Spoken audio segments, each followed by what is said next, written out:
Hey guys, welcome back to my channel. What if Naruto ignite eternal flame and fallen for pervy Nell? Movie. There was a hole in Naruto's chest.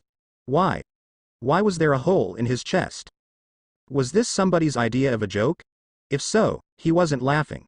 Try as he might, he couldn't make sense of it. Blasted thing didn't even hurt. Wasn't a wound, either. It was just there. Right where his heart should be, just visible beneath his tattered orange jacket. He could stick his hand right through it, flail his fingers around and everything.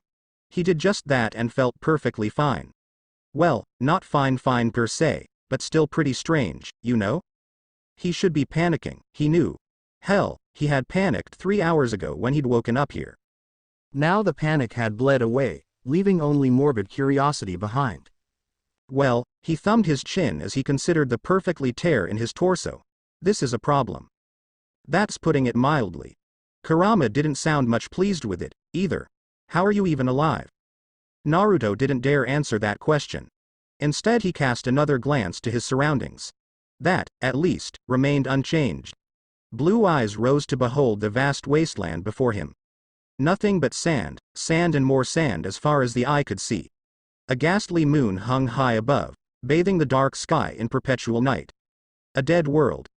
Even the land of wind looked livelier than this, an endless and vast wasteland that stretched on into eternity. I don't think we're in the elemental nations anymore. Do you think? That was putting it mildly. Was he dead? He didn't feel dead. If anything, he'd never felt more alive.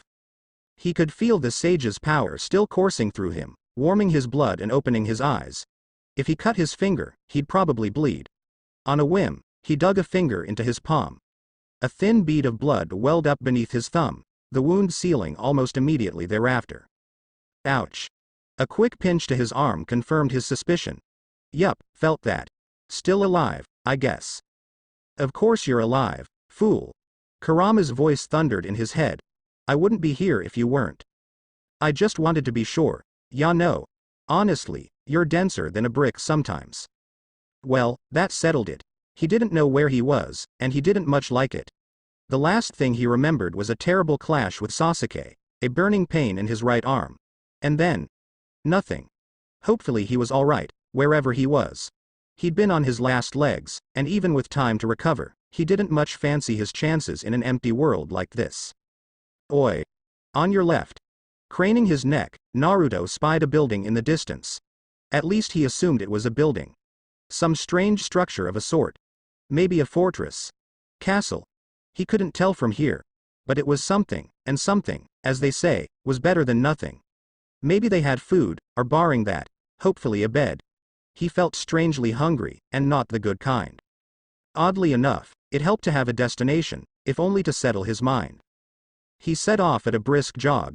From there it didn't take long to reach once he actively exerted himself. Kurama's chakra didn't fail him. In no time at all he found himself standing before it. Turned out the castle was a lot bigger close up. Great looming gray walls swelled before him, seeming to touch the heavens themselves. No door to be seen. Seemed the only way up was through. Alright, then.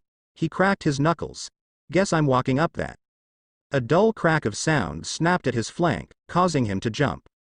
Who approaches the walls of Los Noches? Gah, sneaky little.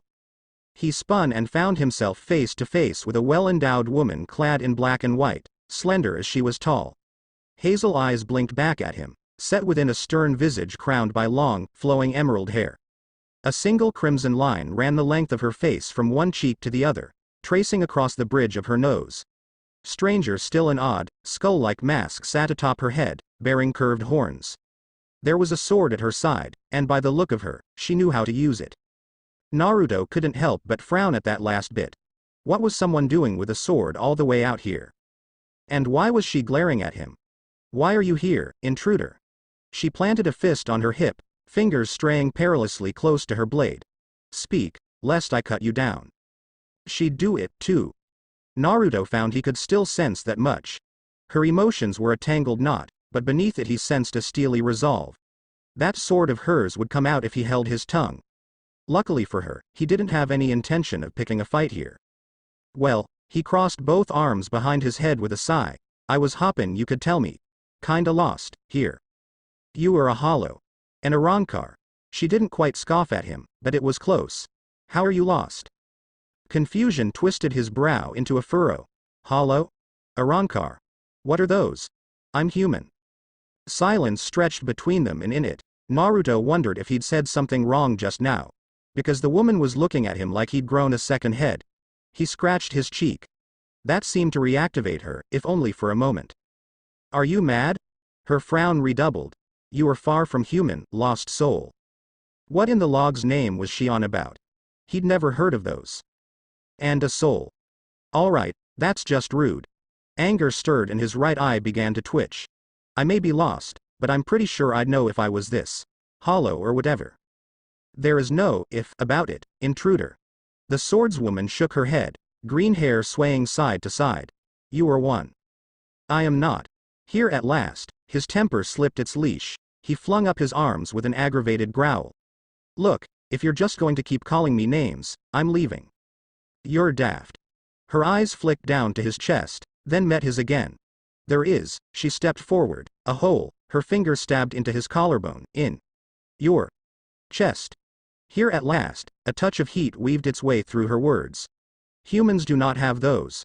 Her forehead smashed against his, bringing with it a faint, earthy scent as those steely hazel eyes drilled into his flickering azure. They cannot live with such a wound. Oh. Was she worried about him? It'll heal. He nudged her hand down. I've lived through worse. Remind me to tell you the time my best friend blew out my lungs. If I healed from that, I can heal from this. The woman retreated, blinking at him. You are strange. Lady, you don't know the half of it. Anyone could see that there was nothing to be gained from this argument. With a brisk nod, Naruto made to move past her. Look, I'm leaving. She caught a tattered sleeve in hand. Halt. I'm not done with you. Now, what? He pivoted to face her. I'm getting hungry and you're startin' to make me mad, miss. Nell. She offered him her hand. I am the third Espada. You would do well to show me respect. Oh, sure. On a whim, he reached out and shook her hand. If it's names you're after, I'm Naruto. Nell's brow shot into her hairline and mask alike. A strange name for a strange soul. Well, she wasn't wrong there. Don't blame me, blame my parents. That got a quizzical blink out of her. You remember your past?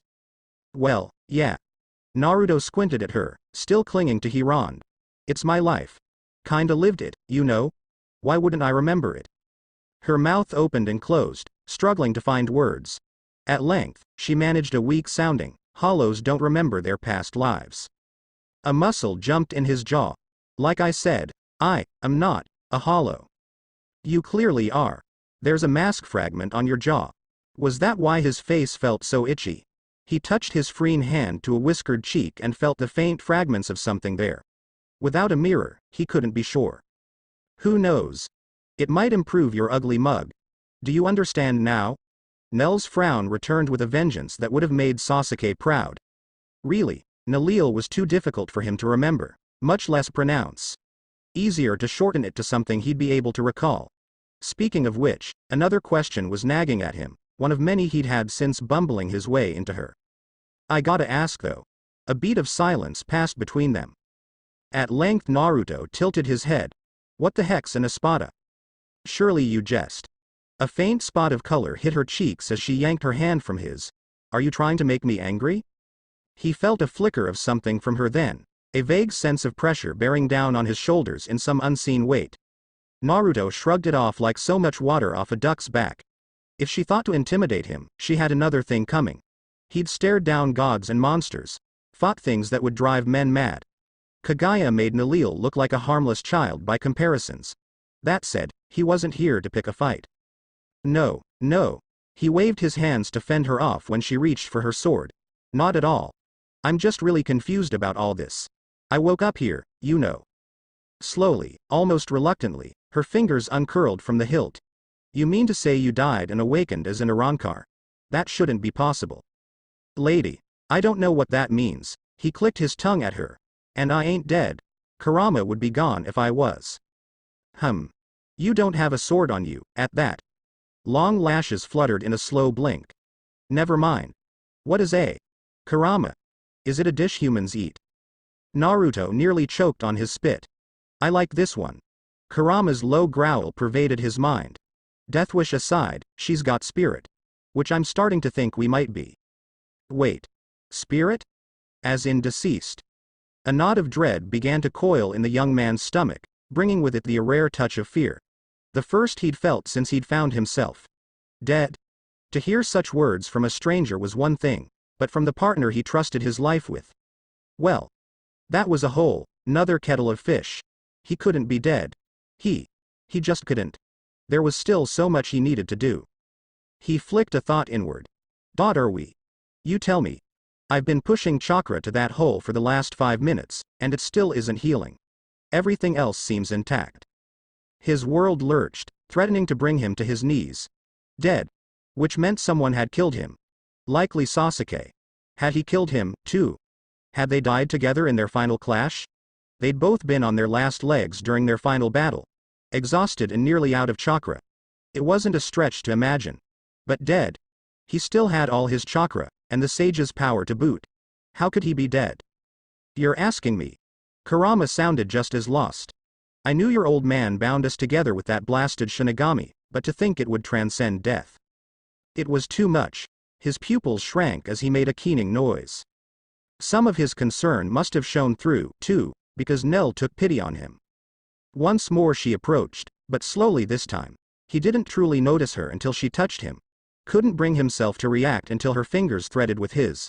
The sudden tenderness startled him. When he looked to her he found no anger, no irritation, only calm, placid understanding for his plight. Come with me. Slowly, gingerly. She turned and took a step back, guiding him towards the castle. Worry not, I will see you tended to. Naruto found himself stumbling after her, still dazed. Tended to? Hey! Wait a minute. What d'you think I need? Hazel eyes flicked over her shoulder, down to his ruined outfit. A change of clothes, for starters. He whined a little, head drooping as he realized what she intended. Ah, but I like orange. That may well be, she said, but you can't go about wearing those rags. Naruto grumbled, yet let himself be led along regardless. He couldn't really be dead, could he? How do I look? Hardly the words Nell expected this morning, but there it was. Naruto twisted from side to side before her in her quarters, regarding his outfit with not hate. He didn't have a mean bone in his body, but annoyance all the same. He wasn't much pleased with the color. She supposed the discomfort was to be expected. It had taken her a week, a full 7 days, to get him out of those ruined rags, another to convince him to wear something else, and nearly a third to make him keep the garments he was currently draped in. And a good thing she had, or she would have snapped and threatened him with physical harm. Clad in the atypical uniform of most Arrancar, he looked entirely ill at his ease. Feigning an impassive aura, the espada raised a pale hand to hide her mouth. And the faint smile she wore there. Mustn't laugh. If she did now he'd tear them off and parade around in his boxers again. Chiruchi nearly had an aneurysm last time, to say nothing of Neutra. Nell thumbed her chin and tilted her head, then tilted it some more. What? Naruto spun in place, looking self-conscious. What's with the long face? Not bad. She thumbed her chin, nodded once, and smiled, a rare and happy thing. Black and white looks good on you. Good. He scoffed and tugged at his collar. Blue eyes sparkling. How is this good? He'd gotten better at that since he'd settled in here, more willing to speak his mind. It doesn't feel good. I feel like a damn doll. Her lips quirked. Better than you running around half naked. Naruto held up a finger. Paused. Considered what she'd said. Sulked. Nell tossed her hair over one shoulder and preened a little. Another point to her. Poor boy. He really did look miserable. She took pity on him at the last. You don't have to wear it like Ulquiorra. It's hardly a uniform. Rip. She was still speaking when Naruto reached down and tore the collar of the uniform away, exposing his neck, a good bit of his chest, with the hole therein. Yet for all his childish antics, his smile was pure. Radiant even. It was the first time he'd smiled at her like that since they'd met. The ice was thawing between them these last few days, slowly but surely. Was that not a good thing? Surely it was. Her heart skipped a beat at the thought. She wasn't sure why, but it made her chest ache. Dondoshaka and Pesci would surely get along with him. Once they met. Where were they, anyway? She'd not seen them for the last few days. Much better. Naruto flopped down beside her on the bed with a Cheshire grin, startling her. I can actually breathe now. Nell cast a baffled look at him. You're dead. You don't need to breathe. Pretty sure I do. Come. Rather than retort, she rose. It's time for Sonito training. Already. Naruto uttered a jaw-popping yawn, but didn't deny her request, slouching into the hall after her. I keep telling ya, I don't need that. I can move plenty fast without it. Of that Nell had no doubt, but it wouldn't do for him to be unprepared. She couldn't be everywhere. Likewise, she couldn't protect him forever. Sooner or later someone would take issue with Naruto and try to pick a fight. One in particular was likely to do so sooner rather than later. It was the way of hollows. Some of them had regained their humanity while others remained every bit the beasts they'd been before. Their footfalls echoed through the empty hall, lending his words an odd echo. If there was one thing Nell disliked about this place, it was the atmosphere. Dead, lifeless. Devoid of life and humanity. Each espada had their own quarters to be sure, but beyond them, the halls of Los Noches were just as barren as the desert without. It irked her at times. Sometimes she even found herself struck with a strange longing to visit the human world. A remnant from her past life, perhaps. Oi! Are you even listening? I am. She lied effortlessly, craning her neck to look back at Naruto. Tell me, can you at least use a Sero? He laughed merrily. Does a tailed beast bomb count? Oh? Nell arched a pale eyebrow Naruto's way. Hey! Come on, don't look at me like that. Another brow rose to join her first. Naruto's sulk returned and brought a slew with it as he stabbed both hands into his pockets. Alright, twist my arm, why don't ya? There it was, that small, secretive smile again. He wasn't cowed by her reproach, rather, he seemed content to ignore her attempts to train him, just as a small child might ignore vegetables. Such a strange Arankar. He wasn't even trying to be, he simply was. She'd been lucky in that regard. Indeed, fortunate to learn this truth early on. Not only did it spare her a great many headaches, but she felt she had begun to unravel the mystery that was the latest guest of Los Noches. It wasn't his insistence that he was still alive, it was his lust for life and fascination for all things colorful. And his hunger. For reasons she couldn't understand, he had an insatiable craving for human food. They didn't need to eat, a fact she'd tried and failed to impress upon him. Only made it all the more baffling. No rank for him either, he didn't want one, nor a fracione to attend him for that matter. Instead, he puttered around the castle whenever he wasn't with her, making every effort to learn the names of each Arankar he met. He baffled many of her brethren. And in some cases, confusion had turned to hate. Neutra couldn't stand him. No, perhaps that was too soft a word for someone like him. He despised Naruto. Not only did the chipper blonde refuse to fight him, but he seemed intent on making friends with him. Neutra loathed allies. Friends, help, any of it. A fight was all the Mad Mantis ever craved, beast that he was. She supposed that spoke for Naruto's character. If that braggart hated someone, then they were undoubtedly pure of heart. Or whatever passed for a hollow heart. How would she stay mad at Naruto, thus? The answer was simple. She couldn't, lively boy that he was. What would Lord Aizen think of him? The thought came out of nowhere, but it still chilled Nell's blood. Naruto likely wouldn't give a flying fig for their Shinigami lord, but it didn't change the fact that he'd upset the natural order here. That would doubtlessly earn Aizen's gaze if nothing else. Would he try to control him? Something told her that would end poorly. One could not tame a storm. You'd have better luck trying to put reins on the moon. To even try was folly. But that moment was neither here nor there. She would protect him until he came into his own. It was her duty to the weak, after all. How little she knew. I'm thinking it still needs some color, though. Naruto's sudden remark snapped her back to reality. He'd gotten remarkably good at that. The outfit, I mean. Nell touched a finger to her lips. You really do like that color. Yup. He beamed. Here. Watch. As she looked on with mild intrigue, Naruto touched one hand to the black sash around his waist. Before her very eyes the once drab color became a lively amber. Not satisfied with that alteration alone, he reached up and slapped a palm atop each shoulder as though to embrace himself. Beneath his fingers the once static material gained size and mass, creating a long flowing, high-collared jacket over his Arankar uniform. He thrust his arm through a half-formed sleeve, rimmed with black flames around the edges, donning the new cloak even as he created it. How are you doing that? Still changing his attire, Naruto raced ahead of her with merry laugh. Nell darted after him in time to see him take a right, then burst through a door, all but leaping into daylight. Wait. Shading her eyes, she raced after him. She didn't have to go far. Stood under a balcony under the false sun of Los Noches, he looked more vibrant than ever before.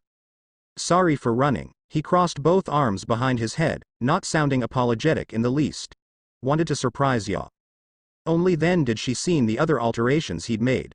The white and black colors of his uniform were still there, but they were muted now, more vibrant somehow despite the change. The richly colored cloak he wore drew the eye in a way few things could, a rich orange framed by those embroidered black flames she'd seen before. All told, Nell thought the orange and black contrasted rather nicely with the white of his trousers. But how had he done that? Tada. He preened, giving himself a once-over. It's no Hokage cloak, but close enough. Reminds me of when I fought Pain, ya know. Another little spin as he admired his handiwork. I put my own spin on it. Think I got everything right. Her eyes widened. How did you do that? What, this? He squinted at her in the sun, rather reminding her of a fox. You mean creation of all things? I've been able to do it for a while now. Why do you people wear black and white, anyway? Just as quickly he changed tact and threw her off again. Ain't that a little dull? Nell felt herself bridle. Excuse me. I didn't mean anything by it. The blonde shrugged. Did it ever occur to you to, I dunno, wear something with more color? The third espada opened her mouth to retort in kind. Closed it. Opened it a second time, then closed it a third. Why did they wear black and white? Someone once said it was the reverse of the Shinigami, many of whom they loathed. But why did they stick with such a bland color scheme? It wasn't forced on them by any means. You may have a point. A hint of heat hit her cheeks. Lord Aizen suggested we wear such, but he's not enforced it. Aizen, huh? His brow furrowed. Haven't even met the guy and I dislike him already. What about you? Long lashes fluttered in a brief, startled blink. I beg your pardon? He elbowed her. What kind of colors do you like? Nell paused, her thoughts grinding to a halt, lingering in a mire of confusion. She'd never thought of such. A color she liked. Her eyes drifted to the false sky overhead. Fake though it was, it still offered more color than the rest of this ruined world. A faint smile dimpled her cheeks. Blue. She said at last. His eyes lit up at once and she knew she'd said something he liked. Well, now you've done it. I think Kurama likes you. There it was. That curious mention of someone she couldn't see. Another reminder of his madness. But maybe. Just maybe. This kind of madness wasn't so bad every once in a while. I still do not understand how you did that. Creation of all things is pretty broken. He held up his left hand and a blue blaze burned within, while a scarlet shroud shimmered in the right. It's not even my jutsu. I inherited from the old sage, you know. I'm still getting the hang of it. So. You can just create whatever you want? She felt it a fair question. Anything at all? Within reason, I guess. He extinguished the flames in his hands and stepped past her, looking out at the dunes, and the great red pillars dotting them. I've been practicing a little. Something shifted in her peripherals. 0.0.0.0. His sixth sense shrieked a warning. Naruto blew out a sharp sigh. Now? Of all times? He felt the attack coming a mile off. Really, when you could sense negative emotions, it was just too easy. Nell must have noticed something too, because she'd only just begun to pivot. Too slow. Stepping in, he checked her with his hip, nudging her ever so slightly to the right. She made a noise of confusion, then protest, but he paid her little heed. His right hand was already rising, just as a shadow was falling. A massive crescent-shaped blade swept down. 5 firm fingers swept up. Steel met flesh. The former yielded with a gritty crack as the ground splintered beneath him. 2 eyes beamed up at a single sneering orb. Neutra, right? Naruto smiled. It was not a nice smile, Nell thought, watching the weapon creak in his grasp. Don't you know ambushes are for weaklings? Leave Nell alone. TCH. His prey struggled, to no avail. This isn't any of your business. You're not the one I'm after. Honestly, it was adorable watching his prey flail and try to pry his weapon free. He stamped down on the ugly thought. Prey? Where had that come from? He disliked Neutra's attitude, sure, but he'd never once thought of the lesser Espada as something to hunt down. And yet the more he raged at him, the more Naruto felt the urge to laugh. Oh, I think it is. His smile grew instead. Now say you're sorry. His adversary bridled. Or what, you little shit? His body blazed gold. Or you'll be sorry.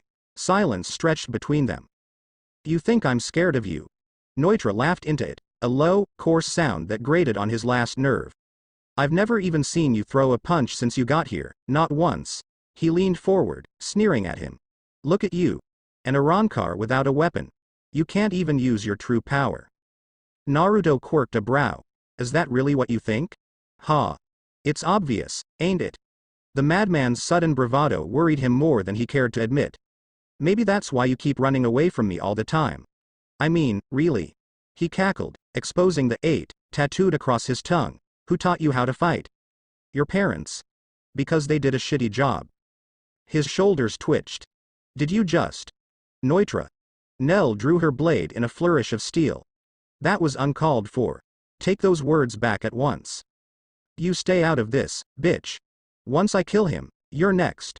We settled this today. A faint ringing rose in Naruto's ears. A shitty job, huh? That was a new insult. For as far as he could remember, no one had ever insulted Minato and Kushina to his face. Not directly. They were great parents. The best a kid could hope for. If they'd lived, his life would have been so much different. They would have loved Nell. He'd only known them for a few minutes, only said a few words to them back then, but even so. The jab stung in the worst of ways. An unfamiliar emotion stirred in the pit of his stomach, something he'd long since forgotten. Oi, Naruto. Kurama's voice was a sibilant hiss. Did you hear what he just said? Blue eyes drifted shut. A long, shuddering sigh slipped through the air. Get him. Neutra's neck snapped back as a golden fist slammed into his chin. His feet left the floor of Los Noches, but he didn't get far.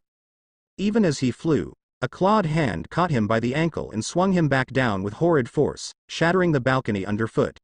Together, they slammed into the sands below. The lower Arrancar snarled at him as they grappled with one another. Said snarl snapped into a gasp as firm fingers closed around his face, pushing him into the dunes. Naruto's jaw clicked open. A brilliant red swell built in the back of his throat, heralding a roar of purest rage to bathe his victim in dark light. Huh. A small, distant part of his brain blinked. So that's how I make a Sero. Neutra spat back at the last second. Gold clashed against crimson, flinging them apart in a rush of head. Not for long. His victim stumbled to their feet, trying to speak. Naruto didn't give him a chance. Take. A fist slammed into his windpipe, curdling the words in his throat. Back. An angry knee folded him like so much paper. What? Clenched knuckles crunched his face. You. Ribs crunched beneath a kick. Said. An outraged Rasengan struck Neutra's chest, drilling him into the sand. Why you little? He surged to his feet quickly thereafter, warding him off with his weapon. Golden light swelled around him, sheathing him in an eerie glower. You think this is over? I ain't gonna die. Not here. Not to some pansy-ass coward like you. Nell clambered down after him, her expression frantic. Don't let him use his release. Pray. Too late, Neutra howled, flinging his weapon high. Santa Teresa. Pressure. Naruto couldn't find any other word for it. One moment Neutra had been about to do something. In the next, his aura guttered out as an ocean of invisible force crashed down onto their shoulders. Neutra slammed onto his hands and knees with a dull wheeze of surprise, gasping for air. Nell sank to a knee behind him. Naruto grit his teeth and stood tall throughout it all. It wasn't so much uncomfortable as it was startling, rather, it had simply appeared. You would weaken my ranks? A low voice intoned behind the one-eyed Espada. Know your place. Neutra's lone eye widened. Wait. I will not. You've disappointed me for the last time. Steel flashed out in a silver arc, simple, clean, and precise. Neutra's head tumbled from his shoulders. It struck the ground and bounced once, his face still frozen in the horror of his last moments. Bereft of balance, his body buckled and began to. Why was it dissolving? As quickly as it came, the pressure ceased. Naruto pivoted and found himself gazing upon a rather unassuming young man stood behind the crumbling corpse. Clad in black robes, a white haori thrown his shoulders, he looked utterly ordinary. His face was friendly, tousled by brown hair, kind eyes, a gentle smile creased his lips. Were those actual glasses he wore? They were. He looked friendly enough. Just the sort of face you might see in a crow and think harmless. Under any other circumstance, he wouldn't have given him so much as a passing glance. But this man had just butchered someone right in front of them. My apologies. He cast his blade to the right with a sharp flourish, spattering blood at their feet. I couldn't help but intervene. Lord Aizen. Nell stiffened in his peripherals, eyes wide. Why did you? Fear. She radiated it like a cloud. Why? Why would she be afraid? Kill him. The man Shinigami sheathed his sword with a faint, bemused smile. You know full well why. He brought disgrace to the name of the Espada. In any case, something in his smile made the normally stoic young woman quail. I believe I've found his replacement. Naruto quirked a brow. You're talking about me, aren't you? There was something off about this guy. He couldn't quite put his finger on it. Aizen wore a smile, but it felt false, for lack of a better word. His instincts were shrieking at him, and so he delved deeper, stretching his senses outward, throwing them at him as one might cast a net. Looking underneath, he pierced the veil of the unassuming man before him. Kurama absolutely hissed, and they call me a monster. I am. What he found there had him recoiling, least of all because this man. No, this thing was suddenly looking at him again. Might I have your name? No harm in giving his name, at least. Naruto. His entire being tensed. Naruto Uzumaki. Nice ta Micha. Naruto, was it? The strange man smiled at his words. Would you mind looking at my sword? Sure. He hummed, smiling genially. But you have to look at my fist, first. Aizen blinked, not quite comprehending his words. What? Clenched knuckles barreled into his face. He'd forgotten pain. It was something of an embarrassing truth for Aizen Sosuke. He'd grown so powerful over so many centuries, that he could no longer recall what it felt like to take a punch. Perhaps he had once during his youth. Perhaps he'd felt pain before in his younger days, but he simply couldn't remember. Until now. Until today, when a brightly clad Arrancar decked him right in the schnoz. Now it blazed through his face like wildfire, agony so intense that he actually blacked out for a moment. When he came to, he found himself flat on his back, staring up at the dead sky of Hueco Muendo. My, his dazed mind supplied, the moon's quite lovely tonight. Was that a falling star? No, they didn't have those here, and they certainly didn't glow gold. Oh, dear. He twisted his body to the side. Just as well he did. Not a moment later he heard a sandal-clad foot crash down where his face used to be. Sand sprayed forth from the impact, obscuring his foe. No matter. He could still sense him and he'd not be caught unawares again. Said foe slammed through the smokescreen and snapped a kick into his ribs, fracturing three, to send him skidding across the sand. From there, instinct took over. He righted himself, warding Kyoka Suigetsu before his face. A hand clamped down on his shoulder. Where are you looking? Gold flashed. Clenched knuckles barreled into his face. His glasses shattered. Blood flew through the air. He spun, Shikai at the ready, only to find his opponent hadn't opened his eyes. Had he guessed at his Shikai? How frightening. No, mustn't panic. Be calm. Serene like a placid mirror, reflecting only the outer world back at it itself, and none of his inner turmoil. When the blonde came at him again, his blade flicked out. And into the sand. Why ever are you attacking me for? The jolly Arrancar still had his fist thrust forward at him, knuckles weeping blood. His blood. Even now he didn't lower it. Baleful blue eyes met his across the dunes. Rooted him where he stood. You're not the first guy to try and hit me with a genjutsu. His was a low, gravelly warning. I won't be fooled. Genjutsu. What was that? A thin line of blood ran down his nose. Lovely. Not broken, then. With his physical state assured and a reprieve gained, his brilliant mind began to ponder the matter before him. It had been quite some time since he'd been caught unawares. How? Intriguing. Aizen felt no anger. Why would he? This was a momentary slip. A lapse. Little more. His plans were not in jeopardy. Not yet. As such, he felt he could be forgiven for taking a moment to bask in this rare surprise. Why had the hollow struck him? Had he given himself away? If so, how? Did he possess the ability to read minds? Unlikely. He'd only reacted with anger when he'd drawn his blade, intending to hypnotize. A thought dawned. Pity. He would have liked to take him alive for study, but... Across the way the blonde tensed. Don't even think about it. Aizen raised his head. An epiphany struck. Was that it, then? Could he sense some manner of negative intent perhaps? If so, that might be a problem. Frankly, he would have preferred the mind readings. Thoughts could be concealed, but to mask one's true intent? Difficult, even for one such as him. Did they have to be enemies? He'd converted some of his most intractable adversaries into allies. What other options did he have? He could weave an illusion around Nell, spur the woman to attack while he was distracted, but at what cost? Doing so now would burn any bridge he hoped to build. A cornered rat always fought the hardest, and if he pushed this young man he'd have no choice but to slay him. The truth, then. If this one took issue, he could always slay him. On a whim, he sheathed his sword. All or nothing. He had one's chance to convince the being before him. My apologies. He adopted a small, chagrined smile, and bowed his head. Perhaps we got off on the wrong foot. Ya think? Uzumaki Naruto. He spoke slowly, ponderously even, choosing each word with infinite care. Do you not feel that this world is lacking? The blonde looked to Nell, and scratched at the back of his head. Dunno.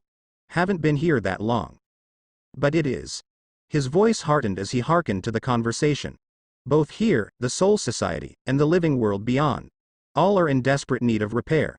You are new to this realm. Yet you've seen how quickly your kind are to turn upon one another. Would you live in such a world? His gaze shifted to the shattered shards of Neutra's weapon in the sand. Those bright blue orbs flicked back to Nell. I keep telling ya, I ain't dead. He was, technically. And under the Soul King's stagnant rule, the current system was falling apart. Slowly, inexorably, but it was crumbling all the same. Wait, there's a world outside this one? Those words rang with truth. Was he truly so ignorant? Indeed, several. All are unbalanced, left unchecked. Aizen nodded slowly, not trusting himself to speak anything but the truth, not when he didn't know the depth of the boy's sensory ability. What I am working toward is a grand goal. He held out a hand toward him. Allow me to be frank. I wish to kill the god of these worlds, that is to say, slay the Soul King himself. To that effect I need an army. Alright. He didn't expect the blonde to nod. I can understand that much. I've met a god before. They're jerks. Aizen's jaw clicked open before he managed to comport himself. Beg your pardon? Behind the blonde, Nell whimpered. You. What? On paper it sounded too fantastic to believe, yet his words rang with truth all the same. It also troubled him. The idea of multiple gods was not something he'd accounted for. There should only be one. Uep. As they looked on aghast, Naruto clasped both hands behind his head. Kagaya was one crazy bitch, but she was definitely a goddess. I'll tell you about her sometime. The blonde tilted his head. What comes next? Once you kill this god of yours. Here it was, the moment of truth. Nothing but complete and utter honesty would do. I intend to take his place, to bring order and peace through the world, he said frankly. That is all. You're not going to use a moon or trap people in an illusion or yaw. Confusion twisted its way through him. Why would I do that? No reason. Just axing. In the world he intended to make, there would be no need for such parlor tricks. Everyone would live in harmony once he founded his dynasty. True, there might be growing pains in the beginning perhaps, but one could not make an omelette as they say, without breaking a few eggs. But he was looking at him now, and he must attend. I intend to eviscerate anyone who seeks to control me. He spread his arms wide, showing himself harmless. Nothing more, nothing less. It felt good to be honest after all these centuries. Maybe he should try more often. To reach his realm of the Spirit King, however, I require a special key, which in turn requires a great many souls to be forged. Those blue eyes fastened on him. Yeah, no, find another way. I ain't letting you kill Inokens. Of course he'd have qualms about that. Then what do you propose? Can't be that hard to find a way there. The young man paced away, shaking his head. Give me enough time and power and I could probably tear my way in. He paused, glancing over his shoulder over him. I'd like to see this god myself, ya know. A world where you eat people to survive. That doesn't sit well with me. Aizen stilled the rush of anticipation that shot through him. Was this truly happening? Well, far be it from him to throw away a potential pawn. No, this man was more than a pawn, more than Jin and Tucson could ever be. Smiling, he offered Naruto his hand. Partners, then? 0.0.0.0. He makes a compelling argument. So did Obito. Naruto thumbed his chin, considering. Can we trust him? We can trust him to do what he believes to be in his best interests. Close enough. And we need allies. Not at all by his liking. But it would have to do. Aizen had been honest after their brawl if nothing else. So long as he didn't try to ensare him with his sword again, he could tolerate him. For now. Bloody silver tongue. He was the only one who should have had that. What about you? He flicked a curious glance Nell's way. What's your say in this? The Espada's face bled a bright cherry red. It's nothing you need concern yourself with. But I am concerned. He pivoted, grabbing her by the shoulder. That Noitra was out to get you. Is that really how it is out here? Kill or be killed. She averted her eyes and gripped one arm close to her bosom. It is our way. Then maybe things need to change. I agree. He blinked. Nell, say what now? I said I agree. She stepped to him and laid a hand on his. That the change you seek to implement will not be easy. Still, that was sweet of you. What you did for me. She dithered for a moment, bright eyes flicking this way and that like some skittish foal. I won't forget this. Then she moved. Warm, soft, the faintest brush of lips against the corner of his mouth. Kurama whistled. Aizen made a faint amused sound. Naruto touched a hand to his cheek. There. Nell kept her head down, refusing to look at him, not willing to let him see just how red her face was. I'll see you tomorrow. She vanished in a crackle of sound. You've already won her over. Aizen chuckled softly. It seems I've underestimated you yet again. Pivoting, he offered him his hand once more. What say you? Partners. Naruto considered the palm as one might a venomous snake. Some might call this a mistake. Maybe it was. Still, better the devil you knew than the one you didn't. Aizen's goal sounded good on paper. It was the means he intended to use that worried him. And his words worried him. If there really was a god in this world, and if they'd truly let everything go to hell like this. If you do something I don't like, he jabbed a finger his way with intent, I'll have to kick your ass. The Shinigami offered a genial smile in return. I'd expect nothing less. Shall we begin? Naruto stepped in and grasped his palm. Fine. Where do we start? Time passed strangely in Hueco Muendo. With the moon ever present without and the false sun within, Naruto had trouble telling night from day, much less the hours. He tried to keep track of it all. Really, he did. In the end, he couldn't. How much time passed in that hollow world, he never knew. Days? Weeks? Months? It didn't feel like a year, but he had no way of knowing. He tried to keep himself distracted in the interim. Training with Nell, talking with Aizen, that sort of thing. Even so, it felt like something was missing. And his hunger persisted. Alas, such thoughts did little to divert the cold steel currently hurtling toward his face. Right. Should probably dodge that. Meh. She's still slow. With a small sigh, the bemused blonde planted both hands in his pockets and bent backward at the knees, leaving his spine neatly parallel with the ground. From said position he had the perfect angle to watch his foe hurtle past and above him, body fully extended, unable to arrest their momentum, unable to dodge. Long green hair tickled his nose. Her eyes met his, widening in surprise. Naruto couldn't help but wink up at her. Nothing personal, Nell. He whirled and drove a knee into her stomach. She rocketed up into the air with a yelp. Only for him to meet her there, one leg raised high over his head, silhouetted against the fake sun above. Steeling his heart against the cry of pain that was sure to follow, he brought that axe kick crashing down on Nell's back. She rocketed down, hurtling to the dunes below. A pillar of sand heralded her landing, spearing high into the air. 3 seconds passed. Another now. His lips pursed in a frown as he descended to the lip of the crater he'd created. Hey, you all right down there? A dull crackle of sound was his only warning. He laughed and hopped in place, tucking his knees into his torso, colorful robes fluttering in the passage of her blade. It missed him by the narrowest margin. Sandal-clad feet alighted atop the flat of her blade, balancing atop the slender steel. It would be the simplest thing to pivot and kick her in the face, to drive his victory home. He didn't want to. Any chance we could call this here? Don't hesitate. She chided him. Hit me. I can take it. Reluctantly, he complied. Nell took his kick like a soldier. She didn't make a sound, even as she hurtled backwards. Even when her body struck one of the many crimson pillars dotting the landscape, burst through it, then came crashing out the other side. From this distance he didn't see so much as a scratch on her. She climbed to her feet, dusted off her white robes, and nodded once. Her smile told him he'd impressed her. The reminder had the back of his neck burned. We done? He called out to her, voice ringing across the wastes. I really don't want to hurt ya.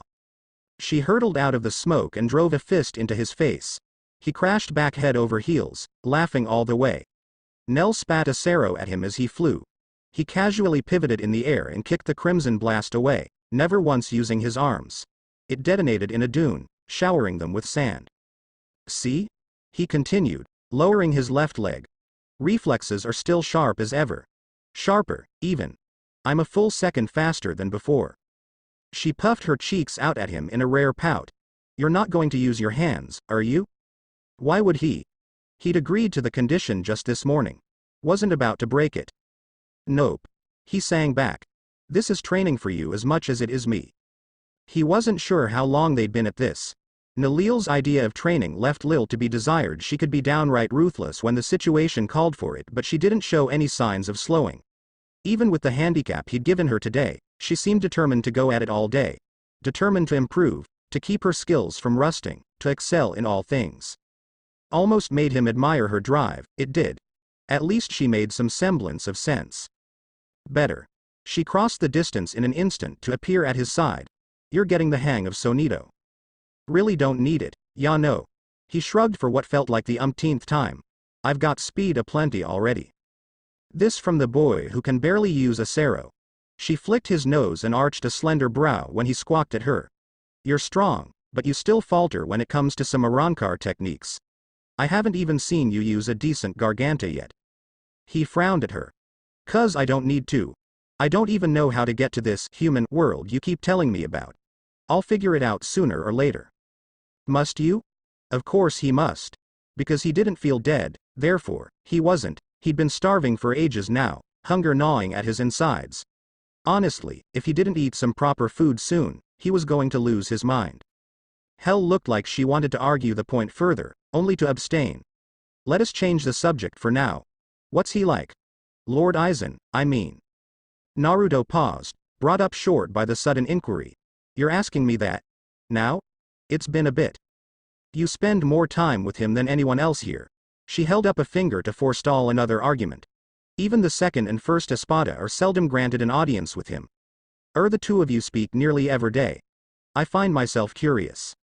She wasn't going to let this go, was she? Nell might act soft, but beneath that gentle smile she had a spine of steel. He's different, he said at last. Bright eyes swiveled to regard him. Different, how? Not sure I can explain it properly. He scratched the back of his head and plonked down to the sand. It's kinda complicated, ya know. She smiled, sitting beside him. Then simplify it. Fine. The man might be a mystery to most, but most couldn't sense emotions the way he could. Aizen felt alone, most of the tone. As though he stood apart from everyone else. Not by choice or will or any such thing, but simply because he had been born that way. Some might say he'd been destined for such from the moment of his birth. His thoughts cut from a different cloth, meant going against the grain, that sort of thing. To hell with that. You made your own destiny, so can he. True. Of course, he could hardly tell Nell that in so many words. She wouldn't understand. So he settled for the simple route. Lonely. Nell's brow shot up, but he didn't stop. He's a bit of a talker, but I think I've got a feel for his motivations.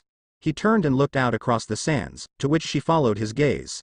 Don't get me wrong, he's been behaving since our bargain, but it doesn't feel like he's trying to be a prick about it or anything. Bah. A hand flung up in exasperation. He keeps asking my opinion about stuff. I ain't used to it. Some might say that's what friends do. Friends? Us. Naruto squinted her way. Dunno if I'd call him that. Not yet, at any rate. Don't worry, the second he tries to pull one over on me. Bam. He smacked a fist into his open palm. I'll knock his lights out. Nell favored him with a small, mysterious smile. You really would, wouldn't you? Well, yeah. I don't go back on my word. HMHMHM. She laughed lightly to herself and surprised him by standing. You truly are an anomaly. You exist outside the ranking of the Espada, you claim not to be dead, but you've allied yourself with us nevertheless. I wonder what some might say of that. Yet for all there are some who would challenge you. He scoffed. No surprise there. She pivoted and touched a hand to her sword with intent. Which is precisely why you must be prepared. This again. I'm no closer to understand why I'm here than I am to finding my release state. Nell thumbed her chin. You must have a one. All Arrancar do. Some have two. She really wasn't going to let this go, was she? What's yours, then? Her smile startled him in its sheer purity. Would you like to see? Naruto felt his face burn. There was something in her words. The way she said them. It sounded personal. Intimate. He wasn't sure why.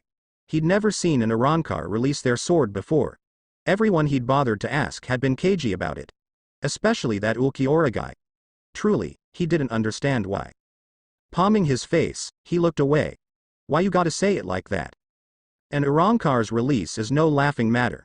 Nell elaborated without hesitation, her words taking on a lecturing tone. Indeed, it's a very personal thing. It reveals what we were before as hollows, adding that power to our own. Doing so enhances us, strengthens us, releases our inhibitions and our limits. When he didn't respond, she planted a hand on her hip. Do you truly wish to see me? The other reached out for him. This is not something I would offer in jest. He reached and clasped it. I do. Very well. Bright eyes sparkled as she pulled him to his feet. Perhaps a practical lesson wouldn't hurt. Her sword slid into its sheath with a sigh, notching its guard now as he looked on. You seem to learn best after you've seen something firsthand. Well, you're not wrong. Watch closely, now. She whispered softly. And don't tell anyone about this. His eyes tracked her Zanpakuto, taking it in as it cleared its emerald scabbard once more. He noted the light green hilt, a guard that rather resembled crescent moons joined at the back. As he looked on, Nell raised her blade up horizontally, placing a hand against the flat edge of her blade. Pale pink smoke began to sizzle, glowing in a faint haze. Naruto looked on, entranced. Nell closed her eyes, inhaled, exhaled, and then, declare. Gamuza. Her words were the catalyst. The second she spoke, that smoke swelled into a blistering burst of raw energy. Violent violet light swelled forth to envelop her, tearing at sand itself, a radiance so bright Naruto found even he couldn't bring himself to stare into it over long. Finally he had to look away. This is a resurrection. Nell's voice rang through the fog. Behold. She swept a hand through the smoke. His jaw clicked open. Damn. In her true state, Nell took the form of a graceful armored centaur. Her hollow mosk's horns curved outward, framing the sides of her face. Likewise, her shoulders stood sheathed by brilliant white spalders that flowed across her shoulder blades, to her neck.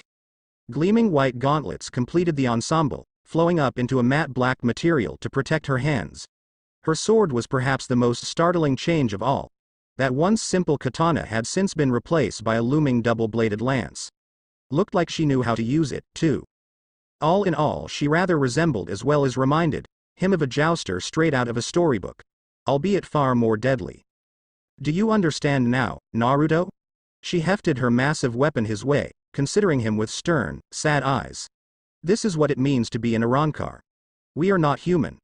None of us are. We never will be. Simply speaking, the words almost seemed to wound her, somehow. It is best to accept this, as I have. Embrace it, but don't let it define you. How did he respond to that? How could he respond? She cantered forward and touched a hand to his cheek. You'll understand someday, Naruto. He looked away. Not sure I wanna, ya know. Perhaps. However, that being said, with neither word nor warning, Nell shifted her weight on her hind legs and reared back, putting distance between them. It is possible to surpass your resurrection as well. Suddenly, that sad smile of hers gained a grim edge. I could go one step further if I really wanted to. This bulky form has limits. In truth, I much rather prefer the second state beyond it. A vicious sense of pressure reared its head over him, bringing with it a different sort of tension. His eyes bulged. You mean there's more? She smiled softly. Allow a lady some secrets. Now. Dodge. His hackles rose. Her arm swung back. Oi, don't you throw that at me. Lanzador Verde. 0.0.0.0. It seems you enjoyed yourself today. More or less. Naruto rolled his shoulder, working the kinks out of it as he traipsed inside. Got myself smacked around a bit. Suppose it's my own fault. Hardly the greeting he'd expected from Aizen, but there it was. The man seemed to enjoy surprising him these days, often arriving at the strangest times. He'd taken to appearing out of the blue. Really, he shouldn't have been surprised to find the man lurking in his quarters. He had nothing to hide, so what did it matter? No, it did matter, because Aizen never, ever came to his quarters. Not once, in the entire time since they'd formed their unlikely little partnership. He knew the man wanted something from him. He often did these days. Lowering his guard here would be a mistake. Best keep himself sharp. Sure enough, he wasn't surprised. Would you mind looking into something for me when you have the chance? He sighed. All right, I'll bite. Who? Where? When? In hindsight, he really shouldn't have asked that. With a smile, his comrade held up a worn photograph for him to see. Naruto's brow furrowed. Aizen, I know that look. Why are ya so interested in this kid? You wound me. His manners were smooth as cream. I mean him no harm. I simply wish to accelerate his growth. A dark fracture split the afternoon sky of Karakura town.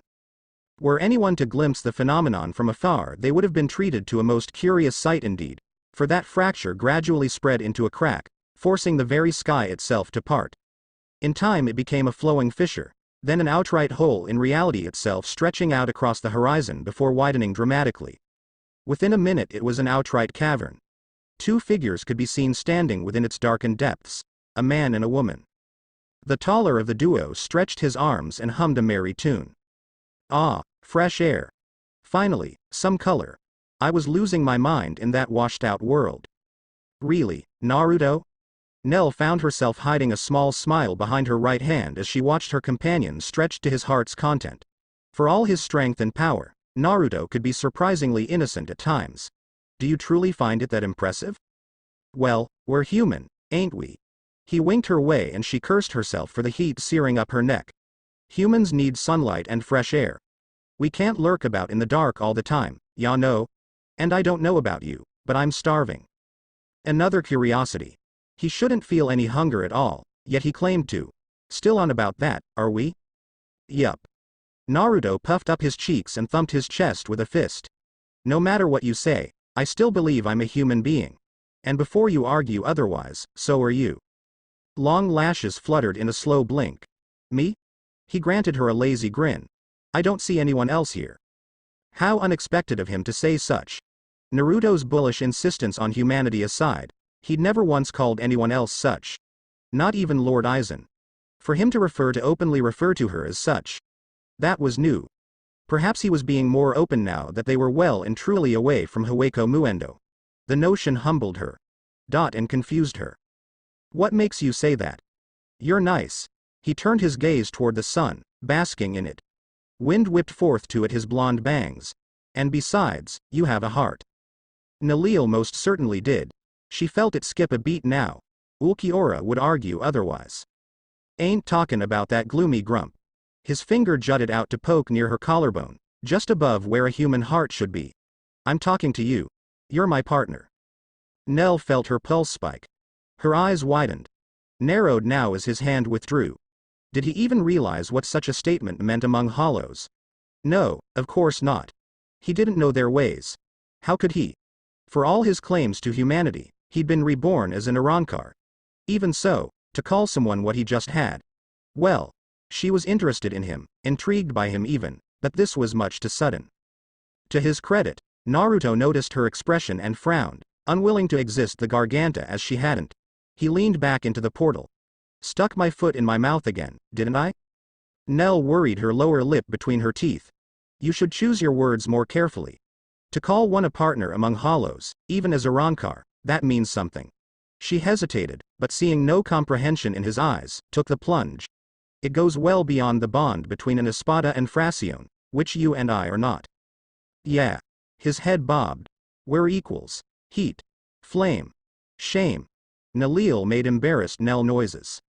He squinted at her. I feel like I'm missing an awful lot of context here. How to tell him without making a fool of herself? She couldn't think of any such way. Mates.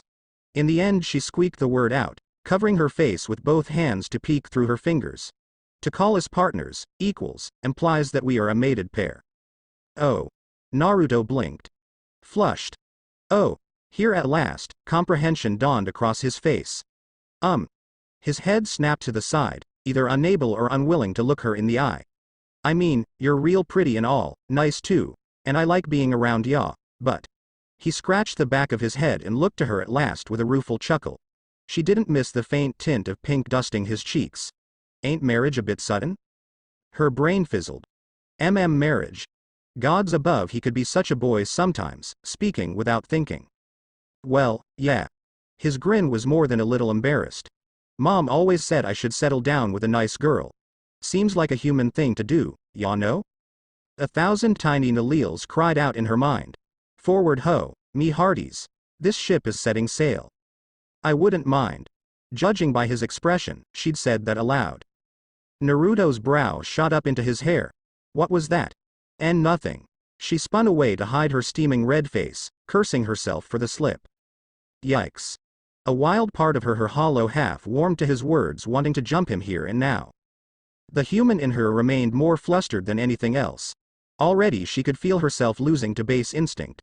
This was all his fault. She'd spent too much time with him. He'd corrupted her. Ruined her. She'd been a prim and proper Rancor before Naruto came along. No interest in romance or any such thing. Losing Dondoshaka and Peshi to Neutra and Szayelaporro's machinations had wounded her heart, and she'd no intention of ever opening it to another again. Or so had been her intent. He'd changed that. Made her feel wanted. Needed. Now an insidious little voice nudged her. What was the harm? Couldn't she have something for herself? Lord Aizen wouldn't care. If anything, he might encourage it. He'd mentioned some passing interest in half-breeds prior to this request. Could hollows have children? No. Don't think that. Too late, her mind was away. She could imagine them now, grinning girls with green hair and bashful boys who would look like Nell. Way? She snapped back to reality with a squeak. Right. Must focus. They had a task to attend. It's nothing. I'm fine. Naruto eyed her closely. If you say so. I do say so. She shook her head furiously to stymie the rising tide. Don't think about it. Don't get ahead of yourself. You really are dangerous. She muttered to herself. I need to be wary of that silver tongue. She realized her mistake a moment later. Blah. Naruto stuck his tongue out, reveling in her blush. Nell kicked out at his leg and he withdrew, laughing. With that, she felt a modicum of self-control return. So? She asked of him. Where should we start? Don't worry about that. He stepped out of her Garganta with a shrug and strode across the air, forcing her to follow him or be left behind as he descended to the street below on a series of invisible steps. I've got this. But first things first. He sniffed once, twice, thrice now, scenting the air like a fox. Where's that smell coming from? Oh, dear. Naruto's head whipped toward an open alley. There. He lunged forward with a whoop of delight, leaving a cloud of dust in his wake. Ramen. 0.0.0.0. Urahara twitched. He'd sensed something just now. Well, that can't be a good thing. 0.0.0.0. The hollow crumbed. Cleaved in two by a single blow, its body split in half and dissolved, leaving nothing behind but a fading scream. Ichigo shouldered his sword with a grimace. Try as he might, he'd never gotten used to that. It was so damn strange. Monsters shouldn't dissolve like that. Even if they couldn't be seen by normal people. Bastards like this thing shouldn't exist. Rukia had tried explaining that to him once, but he still didn't much understand it himself. Suffice to say, the only good hollow was a dead hollow. Not bad, Ichigo. He preened a little at Rukia's praise. This was nothing. And really, it wasn't. Felt like he was growing stronger every day. On to the next, then? He turned a quizzical look her way. Odd. She seemed to be staring past him. Oi, Rukia. You alright? You're spacing out. Move, you fool. Too little, too late. Raw, I mean. Something blindsided Ichigo from the left. By the time he registered their presence, it was over. A body smacked into him at speed. Stars, entire galaxies, burst before his vision. Then, quite suddenly, he was airborne, sent flying with impossible force. It was a short-lived flight. His face struck a wall. Slid down it. Sorry about that. A youthful voice crowed through his ringing ears. Strong hands nudged him onto his back. Righted him. Pulled him up. Didn't see ya there.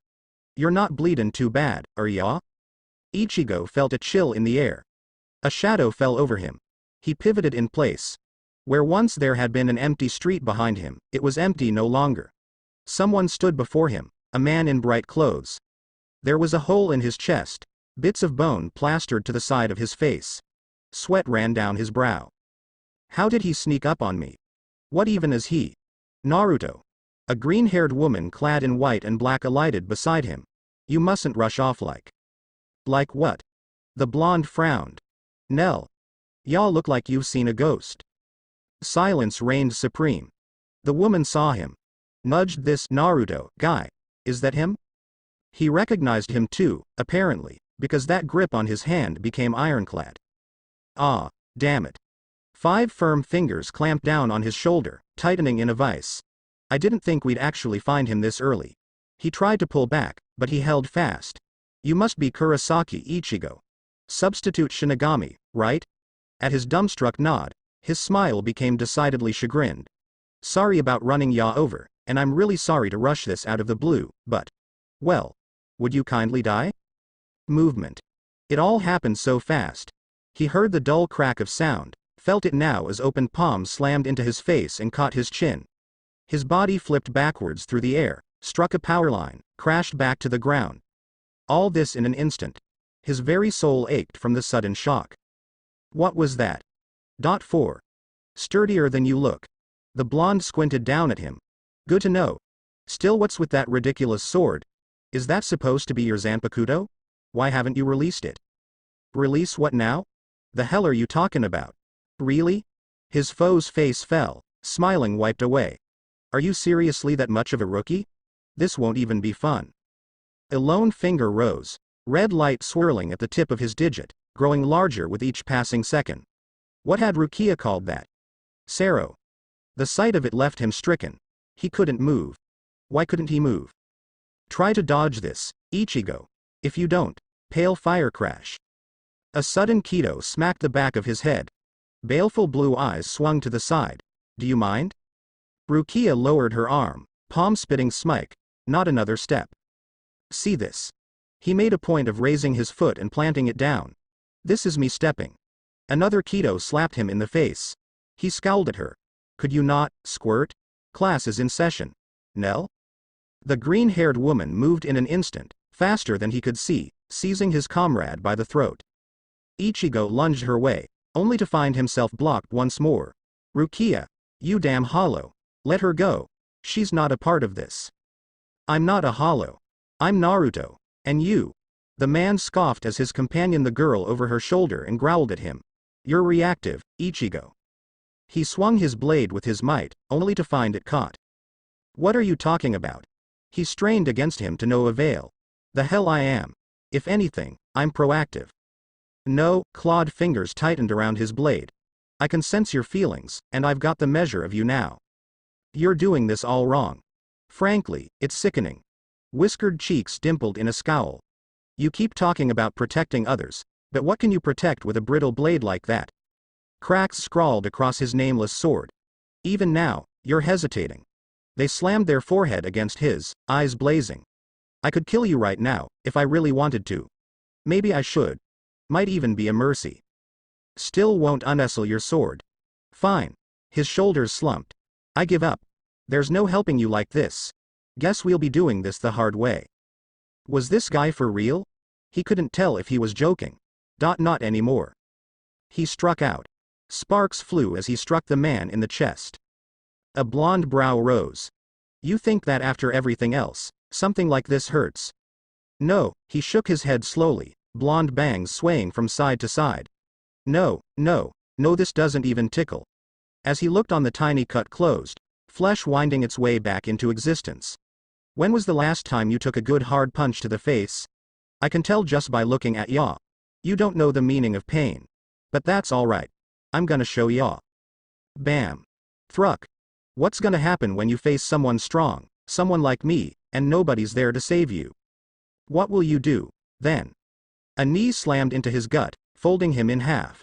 I'll tell you. Another blow, clenched knuckles cracking across his face, rocking him to the side. Fight. Back. You have things to protect, don't you? He kicked out, launching him through a building. Don't hesitate. A spinning kick sent him skidding back the way he'd come. Don't doubt. Don't ask yourself why. Just fight. How else can you protect your family, let alone yourself? His shadow loomed large over him, filling him with dread. The world slowed to an agonizing crawl as his arms swept up. This was it. Death. He was going to die. Snuffed out like a candle in the wind. Need some help, amateur? A low, bemused voice trickled in his ear. I'd be willing to lend you a hand, if you ask nicely. It all happened so fast. He beheld a pale figure in his mind's eye grinning from ear to ear. It looked a lot like him actually. An awful lot like him. Who? Are you? A ghostly hand touched his back. Finally, heard me did you? Golden eyes gleamed as a pale chin came down over his shoulder, framed by a merry cackle. I thought you'd never ax, partner. After all, I am. It rang in his ears like a clarion call. The name tore out of the Reaper, with a roar as he swung his blade forward. Zangetsu. Naruto was smiling as the light enveloped him. Why? Why was he smiling? Why did he look so damn proud of him? Ichigo didn't have time to celebrate. Red light bloomed, cutting through his attack. His world erupted in a haze of pain. Together, two monsters shook hands. Thus was an accord struck. Getsuga Tenshou. Dao, look at you, already learning your first move. Naruto clapped happily, grinning like the cat that caught the canary and slaughtered its entire family. You're growing up so fast, Strawberry. Still gotta work on your aim, though. Case in point. Think fast. His knee crashed up and Ichigo folded down over his limb like wet cardboard. A strangled gasp fled from the Reaper's lips. Naruto tutted once, patted his head, and brought his arm around, delivering an almighty elbow to the back of his would-be adversary's skull. Momentum did the rest and left his face intimate with asphalt in a way no self-respecting Shinigami desired. And yet despite that, he got up again. Truth be told, Naruto felt a strange sense of satisfaction about it all. Because you see, each time he knocked Ichigo down, the boy dragged himself to his feet. There it was again. Blasting him with a weak Sero only served to confirm his efforts. Kurosaki was getting stronger. Faster. Adapting. He hadn't been able to use that Getsuga Tenshou of his until just now. His style was still crude for the time being brutish even but the same could be said of him once, couldn't it? He only had more substance and style thanks to Nell's rigorous efforts. Given the chance to improve, to be properly taught, he surely would. Speaking of which. A distant explosion had him craning his neck toward the southern edge of Karakura town. Well, she's certainly fulfilling her end of the bargain. Oh. His words peaked into a laugh as Zangetsu whistled by and shaved a strand of blonde hair just above his forehead. Much better, Strawberry. Almost got me that time. A wordless war was his only warning before the substitute Shinigami pivoted and struck at his face, blade wreathed in blue light. Stop calling me that. Much to the young man's chagrin, it crashed down into an open palm. Not a single drop of blood was spilled. That much hadn't changed. Even with this strange recovery of his, he hadn't been able to injure him. Not once. Not then and certainly not now. Merry blue eyes peeked out from behind the blade as he twisted it in his grasp. I will when you make me. Even now, Ichigo didn't give up. He braved this blade with both hands. Zangetsu howled with blue light and the world went white. The ensuing explosion devastated the street, kicked up a cloud of smoke. And did jack all to move him. Huh. Naruto squinted, blinking spot away from his vision. Not bad. That one made me feel all nice and toasty. What else ya got? A roaring wave of blue burst out of the mist and snapped his head to one side. No pain, only the vague sensation of forced movement. Impressive. Most impressive. But still not enough. He rode with the force of the blow and snapped a vicious kick into the space he knew his adversary occupied. The dull crunch of 3 ribs was his reward. Ichigo rocketed out of the smoke, struck the street 3 times, skipped across block like a flung stone, struck a building with an awful crack. Somehow the poor house held. The boy's bones didn't. He slid down its broken edifice with nary a sound. Naruto counted to 3. 3 more now, then finally hit the count of 9. Alighting upon a nearby lamppost, he looked down him the battered boy. You finally done over there? Sure enough, his words reactivated the ravaged Reaper. A string of angry curses followed. Zangetsu planted itself in the street. From there he used the massive blade as leverage to hoist himself upright. Wasted and gasping for air, he nevertheless hauled himself to his feet. Not yet. Good. He couldn't help but clap his hands, applaud his determination. That's the way, Ichigo. Never give up. This substitute Shinigami had spirit. Naruto could respect that much. Admire it, even. Ichigo really didn't know when to quit. No, that wasn't it. He knew he was outmatched here. But he didn't let that faze him. He kept pushing through, trying to make a miracle happen. Perhaps that was the source of his strength. He kept fighting because he felt he had to. Stopping now wouldn't help anyone. They both knew that. Fear here meant an ugly death. Hesitation was defeat. The ghost of a smile tugged at the corner of his mouth. Hesitation is defeat, huh? Ichigo righted himself with an irritated snarl. What are you talking about? He laughed a little. Just reminiscing about the good, old days. Whatever his Zanpakuto was, Kurosaki was remarkably in sync with it. If it weren't for that, he would have keeled over hours ago. That he managed to persist in the face of such odds. Well, it warmed his heart. Nell would say a dead man couldn't have a heart, but even he still didn't believe himself to be dead. Getsuga Tenshou. Sloppy, but definitely an improvement. Naruto laughed and jumped aside with a low whistle, grinning from ear as vicious azure wave annihilated the lamppost he'd been perched upon. It howled up into the sky and all but eviscerated a passing cloud. You bounced back quickly from that last attack, too. Not missing a beat, he kicked off the air and launched himself forward with a merry cackle. Show me more. Zangetsu met his fist head-on. The blade didn't crack, nor did his footing waver. Good. His will remained strong in the face of adversity. He'd need that for the battles to come. Help me, damn it. He'd whispered to someone just now. Oh? Who are you talking to? The Reaper ducked and cut out at his legs, forcing him to hop over the blade. None of your damn business. I'm thinking it is. He drove a mid-air kick into his solar plexus, smashing him through a trash bin. Kurama sighed. He'll plateau at this rate. Don't leave things hanging like this. Naruto clicked his tongue at him. The hell y'all want me to do? Intimidate him. Give him a reason to fight. I ain't the best actor, y'all know. Try. Fine. Well, I guess that's all the time we have for today. He adopted what he hoped was a menacing smile. Keep at it, Kurosaki. Get nice and strong for our rematch, because if you don't, he raised a hand, finger pointing his way, and died a little inside. You won't need to worry about me. Your enemies will slaughter everyone and everything you hold dear. It was an empty threat, of course. He'd never do any such thing to anyone, and he certainly wouldn't let Aizen. But poor Kurosaki didn't know that now, did he? As far as he knew, his threat was good as gold. Aw man, I hate acting like the bad guy. Sure enough, something hardened in the young man's face. I won't let you. His lunge was even faster than before, but anger alone couldn't help. Zangetsu couldn't pierce his skin. Then get stronger, Kurosaki. He kicked him away with a forced sneer, one that felt alien to him. You have your Shikai, now achieve Bankai no. Go beyond. He knew quite well what a Bankai was, thanks to Nell's rigorous tutelage, and he happily imparted that now to the young Reaper. Don't just rely on your sword either. Branch out. Adapt. Gain the strength to make me bleed, to trample me the way I trampled you today. When someone tries to take what's rightful yours, you take everything from them in return. That's what a king does. Why you? A vicious headbutt sent him reeling anew. Was it his imagination just now, or did those brown eyes flash gold? Regardless, the expression he wore was that of a warrior, not a boy. Good. Just a little more now. Naruto closed with him again. There it is. That's the look. Another punch rattled Ichigo's blade. Once. Twice. Thrice. He wailed on him with no restraint. Ichigo's stance held firm throughout it all. Each blow blocked by the blade. Sadly, the same couldn't be said for the street. It finally burst beneath the force of his attack, and the moment it did, his footing faltered.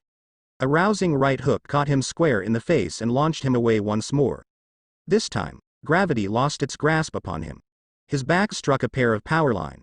His still sparkling soul hurtled through them, smashed into someone's roof, alighted there for a moment. And collapsed. A dull thud heralded his return to the ground. Well, I guess that'll do it. It's been fun, Strawberry. This time, Naruto didn't have to feign his smile. Be seeing ya. His part done, he planted both hands in his pockets and waltzed away from the unconscious Reaper. Probably better this way. He'd accelerated his growth, just like Aizen X, and with no casualties to speak of. All in a day's work. With hope, Kurosaki would learn from this and become stronger still. Now to check in on Nell. She'd probably kept that other Shinigami busy, sure, but he hadn't heard from her in a while now. Blood splashed across his cheek.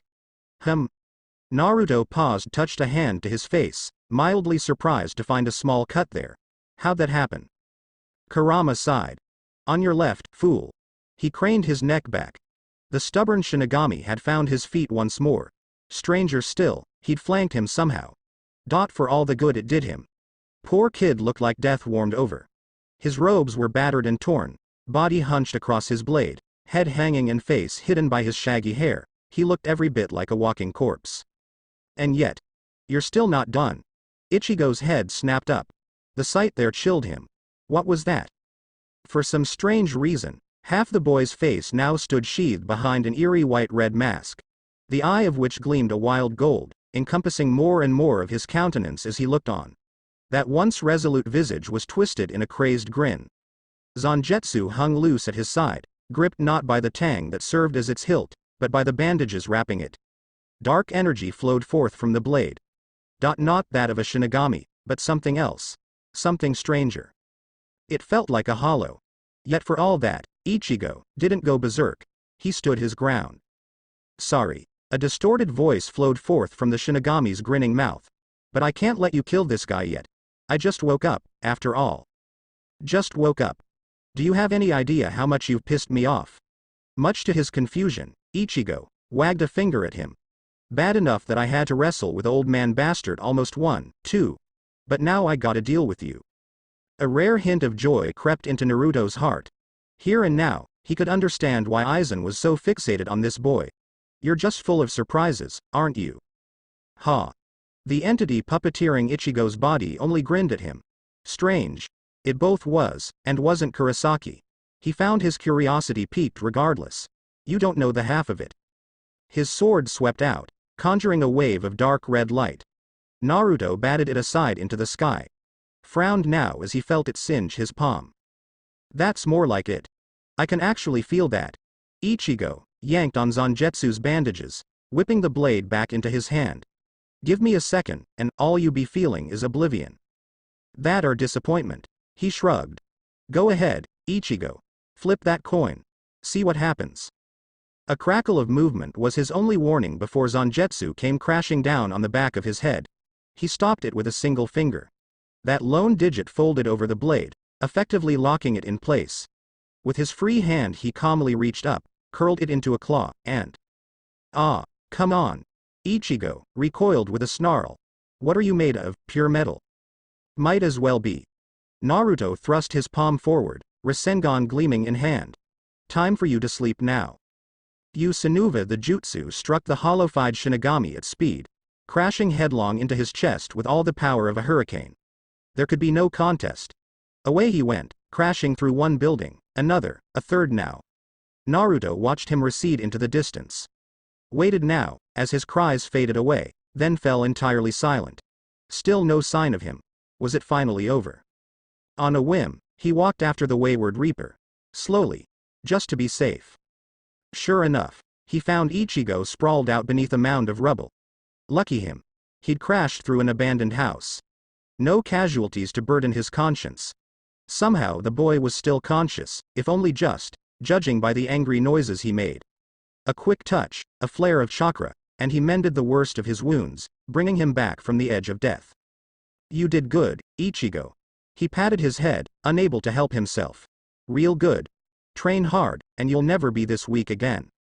He reached down and gave his mask a good hard flick with his index finger. It shattered like brittle glass. Dull brown eyes squinted behind it. Damn, it. What are you? Believe it or not, I'm your friend. Get some sleep, now. Another finger flick sent him under completely. Naruto took 3 long strides backward. A deep breath now, and then. He doubled over, clutching his head with a whine. That was so embarrassing. I aced like some cartoon villain. So cliché. I wanna die. There, it was for the best. The blonde kicked the ground. Best my ass. You give the speech next time. That was humiliating.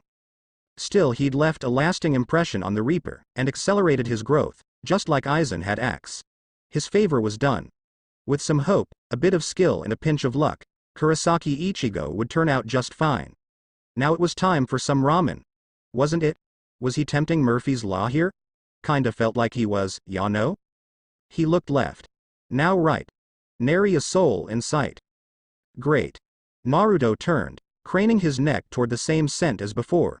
Ain't nobody gonna stop me now.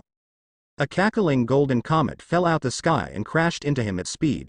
Down he went, smashed back first into the asphalt. What the hell? A rough voice growled above him as someone pressed a foot down on his throat. Is this what I get for listening to that four-eyed bastard? He said there was a strong hollow here. Oi! He blinked through bleary eyes and found a one-eyed man grinning down at him. And who was that sitting on his shoulder? Don't tell me you're dead after that. Oh, come on. Blue eyes blazed red and he bucked with all his might, tearing free from the trap. Get offa me. He swung a fist upward. It met a jagged blade. Remarkably, it blocked him. The grinning man leered down at him. Now that's more like it. Nell pitied the weak. Truly she did. She wasn't entirely certain why she felt this way, yet the feeling persisted. Nagging at her. Doubtless she'd been much the same when she was alive. Helping those who were less fortunate, protecting those incapable of protecting themselves, teaching hard-wrought lessons to those who refused to learn otherwise. Sometimes those lessons meant mercy. At other times, force was required. This little one was no different. Rukia Kuchiki might have been strong, once. Before she'd given up much of her power. Now. How far she had fallen. And yet for all that, she threw herself at Nell time and again, determined to get past her. Get out of my way. I'm afraid I can't do that, Shinigami. Nell smiled softly sadly, as she brained the little Reaper with her still sheathed sword, sending her sprawling into the street once more. Don't worry. Our objective isn't to kill Ichigo Kurosaki. Are you for that matter? She raised a palm, letting a harmless Kido crash against her open fingers. It didn't even tingle. She waved her hand, letting the smoke fade away like so much steam. I do so dislike bullying the weak, but I've been asked to keep you busy in the interim. This would be so much easier for us if you just sat down. Don't underestimate me. Why wouldn't I? Nell tilted her head toward Rukia. You're weak. She watched those words take root in the poor girl. A seed planted in the depths of her heart. My, but she looked furious now. Good. Maybe she'd learn to become strong again. Perhaps stronger still. But for that to happen, for Rukia to truly understand where she stood in the pecking order, she might have get a little rough. Naruto would understand, surely. This was necessary. This little one would never become strong otherwise. Another Kido smashed her harmlessly in the face. She sighed softly. Violence it was, then. How uncivilized. For what it's worth, I don't hate you, Shinigami. She set one hand to the hilt of her sword and unsheathed it slowly. Think of this as a learning experience. Of what? She smiled sweetly. The gap between you and I. To call what followed a fight. Well, it wasn't. Nell beat the girl down until she was wasted and gasping for air, her body left littered with countless cuts. To her credit, she tried to rise again. She simply lacked the strength to do so. Her left leg buckled now and she went down in a heap. Poor thing couldn't even crawl forward. Have you learned now? Rukia growled at her from where she lay. Perhaps she had learned. Perhaps not. It no longer mattered. I do hope Naruto's alright. A deafening explosion rattled the world. Honestly. Nell palmed her face and sighed softly. He can be such a boy sometimes. You think so? A tan heel clipped Nell's head and her world went sideways. 0.0.0.0. This man was a lunatic. Naruto swayed back with a hiss, giving ground as that jagged blade whisked over his head. A few stray strands of blonde hair fluttered through the air in his wake.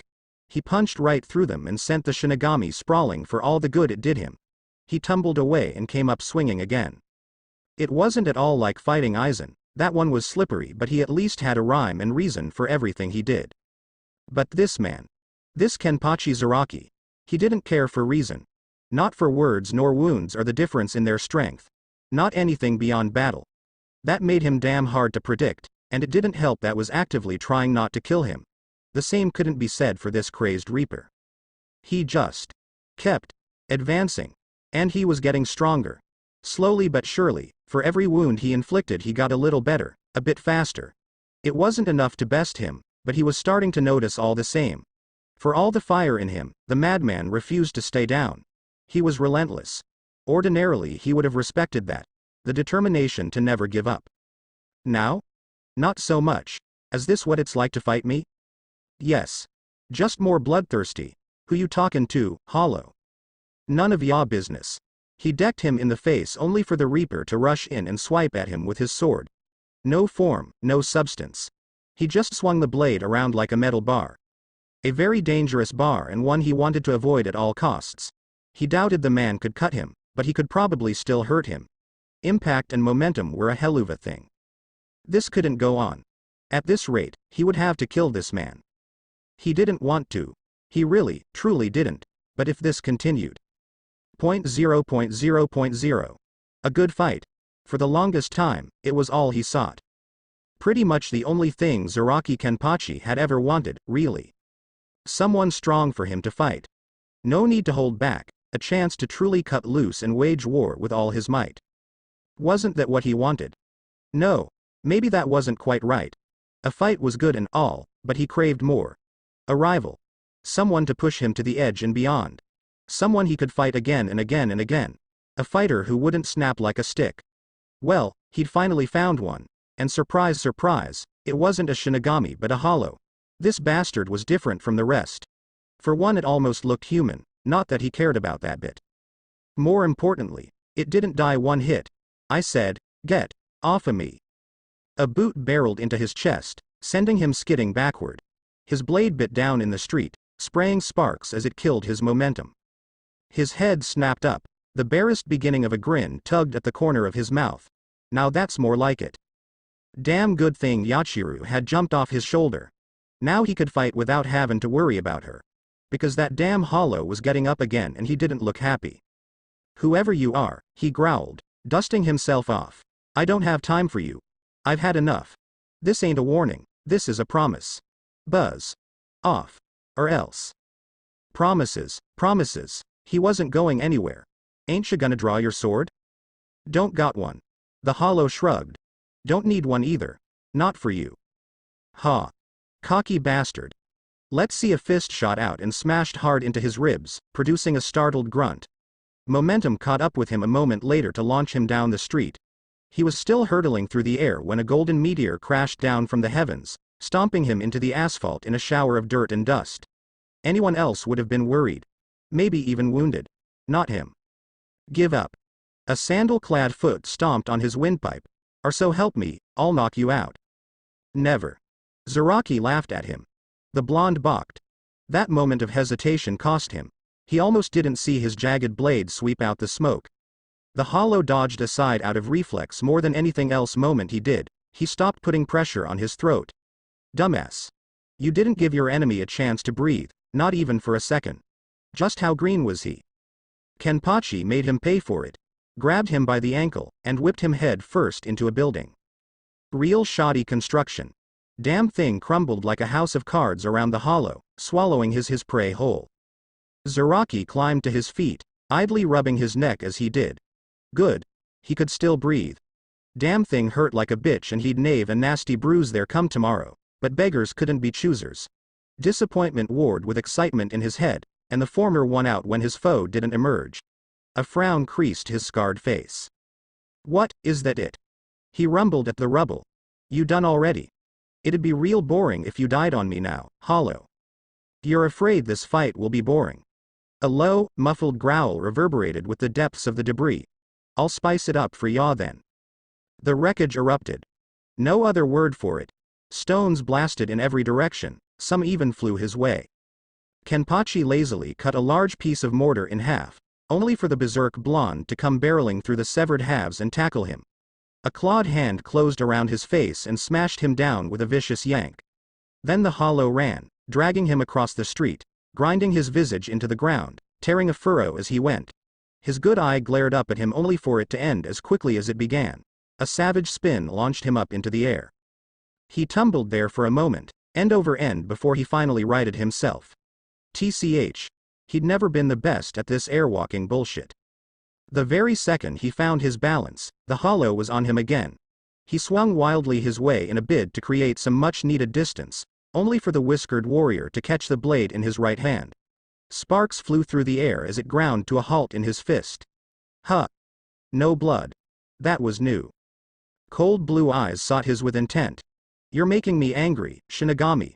You won't like me when I'm angry. I disagree. He grinned down at him. This is far more fun. Give me all you've got. Fight. Bleed. Die. For some reason, that made the Hollow scowl. That's not how life works. It does for me. That's a pity. His right hand snapped forward, bearing a spiral of blue light. Rasengan. And then there was pain. Zaraki didn't rightly see what happened next, but he felt himself shoot downward. His back kissed a wall, then smashed through that, followed by a building, a wall, now a building again. He heard someone start screaming somewhere behind him. Didn't give a damn. Finally he could move again, enough to drag himself up on one knee. His hand came away bloody. Hey. A grin tore across his scarred face. Been a while since I've seen this much my own blood. Gimme a minute. A heel swooped in at his face. He blocked it with his blade and felt the steel creak in his grasp as the street cratered underfoot. Red eyes leered down at him, harsh and slitted. Wait a minute. Weren't they blue before? You want me to try? Fine. Zaraki didn't see the punch that flattened him. Only felt it again. Like being on the receiving end of one of old man Yama's hits minus all that nasty fire. Pure pain. His head snapped back, blood flying from his lips. All he saw was a streak of those red and then hey, where'd the ground go? Oh. Oh. Oh, there it was. He struck the dirt once, bounced, and came up swinging. It saved his life. The Hollow ducked out of sheer reflex. He chambered a swing and this time the bloody blonde bastard actually deigned to block within his arms. A second shower of sparks, just like before. He couldn't cut him. A laugh tore out of him. Another barrage of punches followed this time. He was able to stand his ground against them and get in one of his own. The Hollow grunted in surprise and stumbled back. Give up. An amused noise filled Zaraki's ears and it took him a second to realize the sound had come from him. Why? I'm finally starting to enjoy myself. You think this is fun? Wham. Blam. Slam. 3 blows in less than a second. Liver. Kidney. Spleen. Zaraki buckled with a grunt but didn't go down. Never. Not with a fight like this. Still a rare hint of concern bled through his euphoria. This was great, grand even. But this shit was actually starting to hurt. He wasn't bleeding too badly yet, but his bones ached. If this continued. A soft voice rang through the back of his head. A girl's voice. You'll die. Zaraki paused. Huh? Was he hearing things? Where are you looking? Pain bloomed in the back of his skull as another supersonic punch hammered him down. He felt something shatter in his torso. Felt like his ribs. Clawed fingers slashed out, bloodying the side of his neck. His world went blurry for a second. He grit his teeth, grunted, and fought on, trying to crush the Hollow down with an overhand smash. No dice. Slippery bastard stepped out of the way and raised a hand. Scarlet light swelled within, growing larger and brighter with each passing moment. What happened? He shouted over the rising hum. You were talking all that good shit a second ago. Red light blazed before his vision. He recognized it. Sero. Cut it. Kenpachi braved his blade with 2 hands out of pure instinct. It saved his life. A torrent of red light parted on either side of him as the Sero slammed into him full force. The heat seared his skin, threatened to cook him where he stood. A growl boiled in his lungs. He felt his sleeves smolder away in the blast alongside a good bit of his robe. Didn't matter. He just had to cut it. Simple as that. A roar ripped through his throat and he followed through, severing the blast in half. It rushed past him unabated. Smoke sprayed across his vision as the blast devastated the buildings around him. Gasping for air, he crashed down to a knee to catch his breath. He didn't feel tired. If anything, he felt great. He'd never been more alive. That's right. Remember. There it was, that damn voice again. Surpass yours limits. Get stronger. Better. The Hollow surged out of the smoke for him again. This time, he was ready for him. He took one hand from his sword's hilt and decked him right in the nose. A startled grunt greeted him. He grinned and spun, then swung down with both hands. Whether through arrogance or blind bloody luck, the Hollow didn't get out of the way in time. Blood sprayed through the air. Too shallow. Kenpachi knew at the moment the Hollow touched a hand to his shoulder and frowned. All right, he allowed, flexing his wounded arm. You're one determined bastard, I'll give you that. I'm gonna have to try now, ya know? He'd been holding back too? Could this day get any better? Yes. Excellent. Laughter bubbled out of Zaraki. Dark and exultant, a deep, raucous laugh swelling through the air. I haven't had this much fun in ages. He raised his head, lone eye blazing a bright shade of gold. What did you say your name was, Hollow? Naruto. Turning his head aside, the Hollow rolled his wounded shoulder once. He couldn't quite keep the smile from his face, either. Uzumaki Naruto. And don't call me a Hollow. I see how it is. The voice sounded decidedly sullen now, almost childish. You ask his name but not mine. She wasn't making any sense. Who are you? Do you want to know my name? And in a single blinding instant, Kenpachi Zaraki understood. That's a good name. Raising his ragged blade, he reached for his eye patch. I'll be sure to remember that. And to you, Naruto Uzumaki. His fingers curled around it ready to tear it free. Thanks to you, I can finally hear it. The blonde squinted at him, unable to understand. Hear what? Kenpachi grinned ear to ear, baring his teeth in a savage, shit-eating grin. In the same instant, he tore his eye patch free. A column of spiraling light burst his body to ravage the world. 2 words tore forth his lips, a declaration for all the world to hear. Drink. No Zarashi. Zaraki Kenpachi laughed. He laughed some more, laughed to high heaven, a great full-throated bellow of mirth he hadn't made since he was a child. Palming his face with one hand, he doubled over and continued to cackle, shoulders shaking, throat aching, until finally his eyes watered and his lungs burned. Why did he laugh, you ax? It was simple. You see, Zaraki was happy. Absolutely giddy really. No, scratch that, he was downright delirious with glee. He was enjoying himself. Truly enjoying himself as he hadn't in a long while, perhaps the first time in centuries. Because this was a fight. Better yet, he felt stronger. Like he'd broken down an invisible wall he'd never known existed until now. Somehow he knew this wasn't his peak. Not quite, not yet, nowhere near it, and still he couldn't help but laugh. So this was his Shikai. He considered the blade and slung it over his shoulder. Damn thing was big. Not that he minded. It felt light as a feather, like he'd found an old friend he never knew he had lost.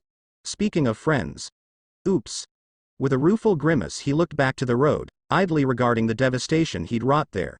In all fairness, he really hadn't meant to swing that hard. He'd carved a canyon in the street with his sword's release, mowing down his foe with it to kick up a cloud of dust and smoke. Oi, Hollow, he bellowed into the haze. Don't tell me that killed you. You're not half bad. Fresh laughter arose from the fog to answer him. I actually felt that, you bastard. The shroud cleared to reveal that damn hollow Naruto, wearing a merry grin as he strode forth, clutching the bloody stump of his right arm. Hey! Bastard looked as happy as he felt. And that stump of his wasn't a stump for long. It regrew as he looked on, flesh and bone sprouting from the ruin of his elbow in an instant. Only the bloody stain on his torn sleeve remained. High-speed regeneration, huh? The Shinigami shouldered his sword with a smile. You're just full of surprises. What can I say? The Arrancar raised both arms in a shrug. I'm hard to kill. Good. It would be boring if he died easily. You know, he flexed his restored limb with a hum and began rolling his shoulder in a lazy circle. I ought to thank you. Sure, it's my fault for trying to tank that attack back there, but I'd almost forgotten what pain, actual real pain feels like. A hand rose, fingers lazily clenching into a claw. So thanks again, for reminding me. Keeps me honest. Red light gathered in his palm with a sonorous hum. Let's see what the new sword of yours can do. A Sero burst forth from his fingers. Zaraki met the Sero head-on with his blade. He cut it. Right down the middle. Just like that. Nozarashi slammed down and the Sero parted like so much water wound it.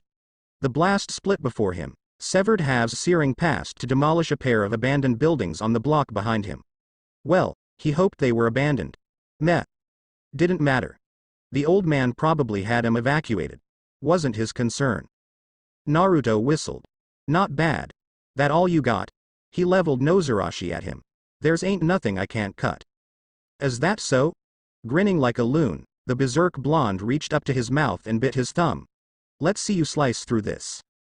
Blood swirled from the mangled digit and pooled in the air between them, manifesting itself in the ghastly shape of a strangely familiar spiral. Before his very eyes, red light became a brilliant blazing blue. Sapphire sparks scrawled through his air, mixed with the crimson flowing forth from his hand, growing larger and more powerful with each passing second. An ominous keening noise rose in the air. Unable to withstand it, the street began to crumble and rise around them, reacting to the sheer force of the blast he was conjuring. Now what did Nell call this again? Oh, right. Naruto's wide grin practically split his face. Gran Rey Sero. Zaraki felt his heart soar at the sight. Now that's more like it. Shoot me. Naruto let the Sero fly. Nozarashi slammed into it head-on with a hungry howl. This time there was resistance. His blade struggled in his grasp as it warred with the blazing blue blast and he found himself sliding back half a pace, then another, his feet tearing great gouges in the street. Yes. Excellent. He might actually have to use both hands for the first time in forever. A palm settled on his back. Kenpachi stiffened, looking over his shoulder. I'm sorry. Naruto beamed back at him oh so very innocently, hair lofting in the maelstrom around him. Were you under the impression that I was going to play fair? With a cheeky grin, the blonde bastard shoved him forward into the blast and vanished. The brat's Sero swallowed him whole, smoldering away his sleeves and burning him badly. His world faded to black. Until, quite suddenly, it didn't. Kenpachi jolted upright, eyes snapping open and righted himself with a frown, only to find himself unharmed. No bruises. No injuries at all. His robes still smelled of singed cloth, but he wasn't even hurt. All around him buildings lay crisped and blackened, yet he was the only one unharmed. What the hell? How long y'all gonna sit there? He looked up to find the Arrancar not 3 yards away stalking down the street, hands in pockets. Need another catnap. Not a chance. He lunged at him, bringing his mighty cleaver crashing down with titanic force. Steel struck flesh and bounced off with a spray of sparks as Naruto parried with a palm, driving his blade high. There we go. The blonde bastard grinned up at him, whiskered cheeks dimply in thinly veiled delight. I can actually feel that. They traded blows like madmen, swinging for the fences, him with his newly awakened blade, and the blonde with his bare hands. Back and forth they raged, two gods of death, caring nothing but the slaughter. Laughter began to burst free from Kenpachi once again and he did nothing to throttle it, grinning as he slashed down at his foe's face. This time he was rewarded with a look of concern as Naruto twisted out of harm's way. Why are ya dodging if I can't hurt you? Instinct mostly. He swayed under another sweep and boxed his ribs, drawing a grunt from him. My body moves before I can stop it, like this. An uppercut caught Kenpachi's chin and sent him spinning into the sky.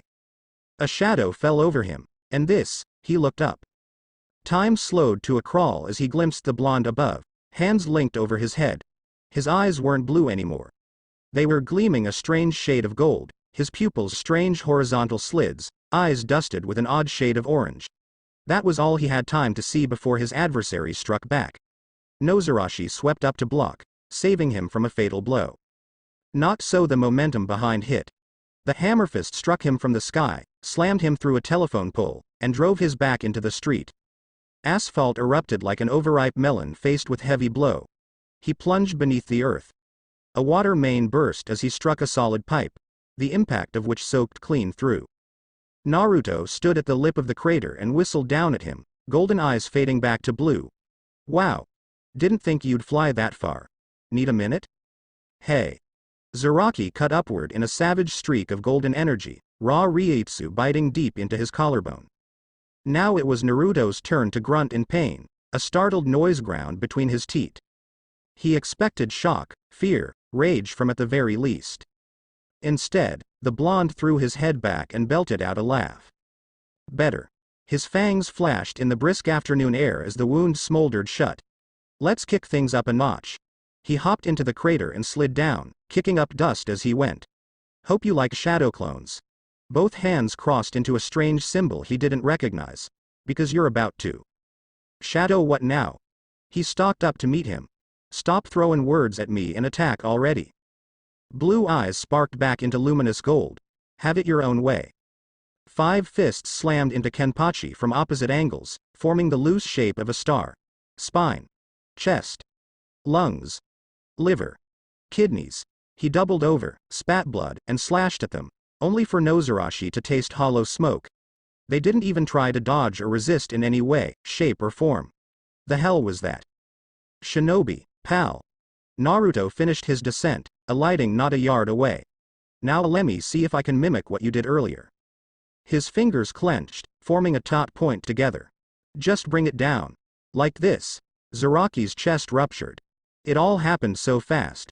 He looked down, eyes bulging in confusion as he beheld the gaping wound, blinked, now. And then the pain was gone. He'd taken a lethal wound. He knew he had. The blood was still there, the tear in his coat painfully evident. But the wound was nowhere to be seen. There and gone in the span of a blink. Confused? Naruto crooned behind him. Don't be. You'll catch on soon enough. He swung Nozarashi at him with a snarl. The blonde swayed back, ducked, and smashed Keening's spear into his chest. He crashed backward to a knee, fresh wounds tearing in his torso. Well. He heard a voice Nozarashi. Echo in his mind. So that's what he's doing. Clever boy.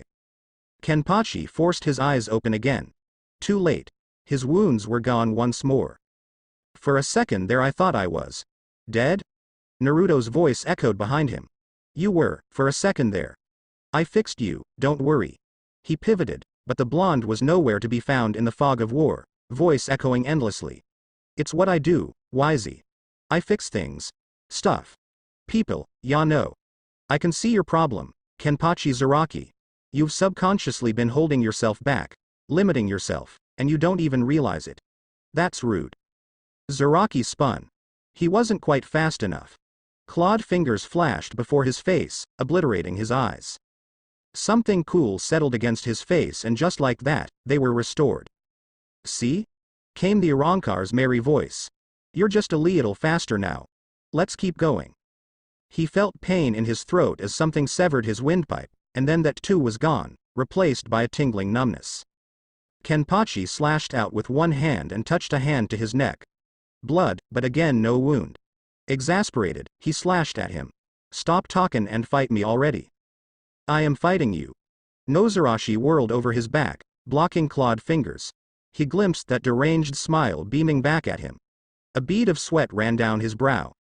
Naruto kept pushing, forcing him back one step, then another. You're stronger now, but not quite at the level one need you to be. Ah, well. He shrugged.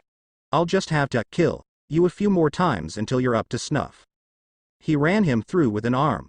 Blood spattered the street. It's a tricky thing, pushing someone to their brink, to their very limits, then pulling them back again. He heard footsteps behind him a split second before he healed him. Then he drove another spiraling sphere into his back and slammed him face first into the street. I'm a bit of an old hat at it by now. Frankly, I'm amazed it's taken you this long to notice. How many times have you died, now? 5, 10, 20, or maybe ac. His words cut off in a startled yelp as Kenpachi kicked him through a building. It bought him a moment's respite, but only just. The rubble had scarcely settled before he was free, spearing into him in a laughing human missile. Somehow he managed to bring Nozarashi around in time to smack him down, but the bastard got a punch that sent him reeling. They set their feet, grit their teeth, and rounded on one another. Then they were off and everything descended into murky madness. It became a no-holds-barred, knock-down, drag-out brawl. Power against power, speed for speed, determination versus determination. Red light crashed into gold, and he realized something else. Oi, you're holding back. Guilty. The blonde brought his hands together in a resounding clap, clasping both palms before his face in a low bow, simultaneously dodge an attack that should have cleaved him in half. I'm really trying not to kill you for keeps, here. Nozarashi smacked him into the ground, leaving a decidedly Naruto-shaped impression behind. Alright, fine. He righted himself with a laugh. I'll give you a taste. He threw his head back and screamed. A pillar of golden light erupted from the blonde's body with a wordless roar, blasting Kenpachi backward to pierce the very heavens. Naruto's voice kept rising within it as his body burned bright, brighter, brightest still now, rattling the very foundation of Karakura town. It was like staring into the sun. He had to look away if only to keep himself from going blind. Spiritual pressure crashed down on his shoulders, rooting him where he stood, choking him, like an almighty ocean trying to squeeze the very life from his lungs. Zaraki Kenpachi should have felt terror, fear, horror. But he didn't. He was just so damn excited. Now that's more like it. 0.0.0.0. Nell craned her neck. Oh, dear. He's done it now. Rich golden eyes followed her gaze. Friend of yours, take it. Nell tutted softly. You got the drop on me, I'll give you that. However. Her dark-skinned foe grinned at her. Well, well. Aren't you a sturdy one? Or maybe I'm a bit out of practice. They leapt at one another anew. She realized the trap and saw her foe's smirk too late. Now, Kazuki. Behind. Not enough time. A rush of red light slammed into her side. 0.0.0.0. Zaraki slashed through the smoke. You done over there? My damn ears are ringing. Sorry that took so long. I guess I'm out of practice. His rival, he couldn't call him anything less, now emerged resplendent, cloaked in golden light, body etched with eldritch black markings like some ancient warrior of yore. His eerie eyes remained gold, but now his pupils bore a strange cross shape to them, shining as though lit within. Even the whisker marks on his cheek had thickened somehow, lending him a more otherworldly appearance. He made no effort to approach him, instead he slung a bone-white staff. Where the hell had he gotten that? Over his right shoulder. The younger warrior blinked, balked at it, and did a double take. Huh. He heard him mutter, utterly taken aback. Where did you come from and where have you been hiding all this time? Wait, wait, wait. His head shook side to side, as though he were arguing with some inner voice only he could hear. If I have you, does that mean I really died after all? Oi. Kenpachi raised a hand, feeling strangely sorry for him. You alright, there? Sorry. Naruto looked back to him, grinning. I think I just had my worldview shattered and I'm about to have an existential crisis. Come on, then. He crooked a finger at him. Hurry up and attack me before I freak out. Didn't need to tell him twice. Nozarashi smashed into Naruto's chest with incredible force. And failed to penetrate his hide. It was a good slash. Naruto grimaced as it struck. The street splintered and the earth cratered underfoot as it wedged against his skin. And yet for all that the Urankar was neither wounded nor moved. He didn't seem all that surprised either. If anything, the kid looked almost disappointed. Naruto gazed at the blade. Frowned, just a little. Looked back to him now.